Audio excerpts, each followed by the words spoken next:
Hi guys, good morning, back to our vlog now. Pasensya na guys kasi ngayon lang kami naka-vlog ni Macaron because he is not feeling well. Bali dinala ko po siya sa vet niya kasi nagtataiso ka siya guys. Siguro ano ka, yung alam mo yung herbal, yun. Yung suka niya, herbal po yung lumabas. So, tuloy-tuloy po yung suka niya. Ano yun, every week twice siya magsuka guys. So nag-decide na ako na dalhin siya sa vet niya. Tapos yun po, wala naman po, pinalaboratory siya. Tapos yung findings guys, wala naman, normal po lahat. Salamat sa Diyos, normal. Tapos guys, ito, binigyan siya ng gamot. Ang hirap. Hirap pala guys, ito painumin yung pusa. Nakakalmot ako.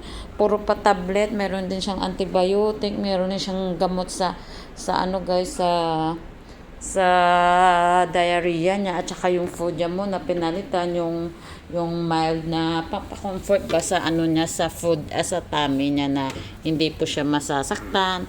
Yun.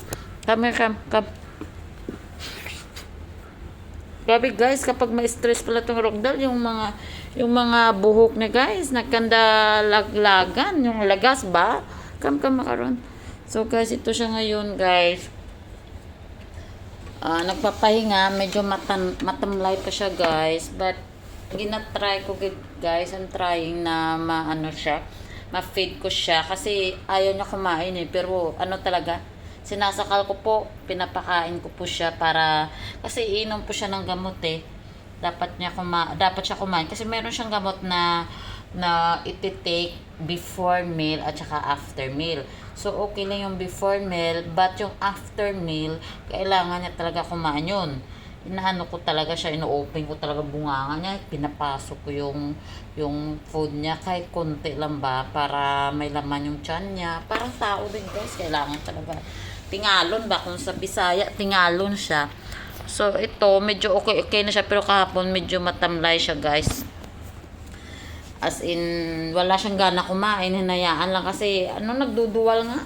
Siguro may herbal siya sa loob, pero pina-x-ray naman siya, wala naman. Tinanong ko sa doktor about sa herbal, wala naman daw may nakita. Gastron, ano yata yun, basta ganun yung sa tiyan niya.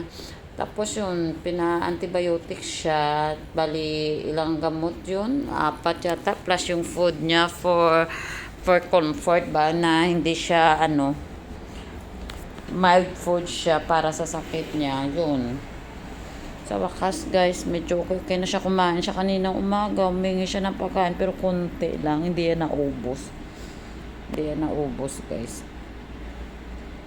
So ngayon, tulog, ginising ko siya, sabi ko wake up, kailangan mo maglakad-lakad dito sa sa hallway natin para exercise ba. Tulog kasi ng tulog, alam mo mga ragdoll, tulog lang na tulog guys. Thank you again. Update ko lang po sa inyo si Macaron, kaya hindi kami nakapag-vlog kasi may sakit po siya ngayon, pero ngayon okay na siya guys. Thank you guys. Pumasok na siya sa lungga niya. Thank you guys sa pag-support. Please subscribe sa our channel ni Macaron guys. God bless you. Bye.